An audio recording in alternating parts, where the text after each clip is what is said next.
আসন্ন শ্রী শ্রী শারদীয় দুর্গাপূজা 2024 উদযাপন উপলক্ষে গোপালগঞ্জের কোটালীপাড়ায় প্রস্তুতিমূলক সভা অনুষ্ঠিত হচ্ছে। আমাদের কোটালীপাড়ার প্রতিনিধি শাহ আলম মিয়া জানায়, আজ বৃহস্পতিবার বেলা 12টায় উপজেলা পরিষদ হলরুমে লাল শাপলায় এক আলোচনা সভার আয়োজন করে উপজেলা প্রশাসন। উক্ত সভায় সভাপতিত্ব করেন উপজেলা নির্বাহী অফিসার শাহিনুর আক্তার।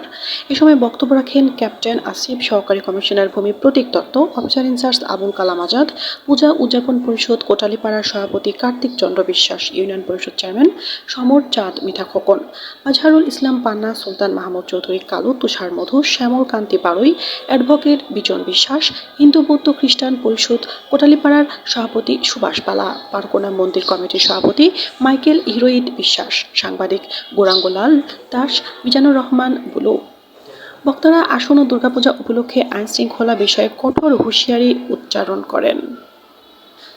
এনএফ তানি, গোপালগঞ্জ।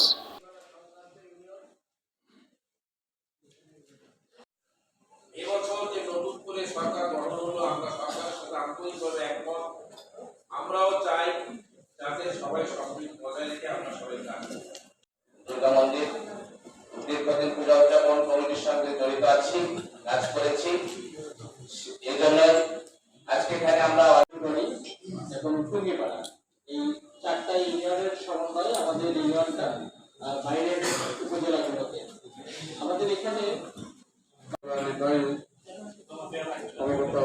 আয়োজনে আজকে এই সভার সম্মানিত সভাপতি, আপনাদের সকলের শ্রদ্ধাভাজন এবং কয়েকটা বিষয় আমি বলি। প্রথম কথা হচ্ছে যে সবাই যে বিষয়গুলো আজকে উল্লেখ করেছে, এতে আমার কাছে একটা জিনিস মনে হয়েছে যে এত নেগেটিভ কথা নিয়ে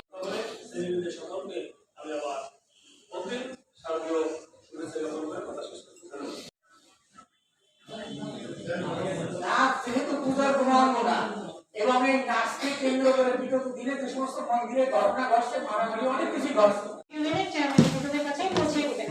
এবং একই সাথে আপনারা যে পূজা মণ্ডপগুলোকে মনে করছেন যে ঝুঁকিপূর্ণ, কম ঝুঁকিপূর্ণ অথবা ঝুঁকিপূর্ণ না, সেই অনুযায়ী সেই লিস্টটাও যেন চেয়ারম্যানের কাছে। পূজা মণ্ডপের দায়িত্বে যারা থাকবেন তারা যাতে সিসিটিভি, যেটা আমাদের ইউনিয়ন মহোদয় বললেন যে সিসিটিভি ব্যাপারটি, তো সিসিটিভি ইনস্টল করলে যেটা সুবিধা হবে সেটা। আপনারা বসেন, যারা পান একটু বসেন, যেহেতু আমার বাইরে গাড়ি পায় না।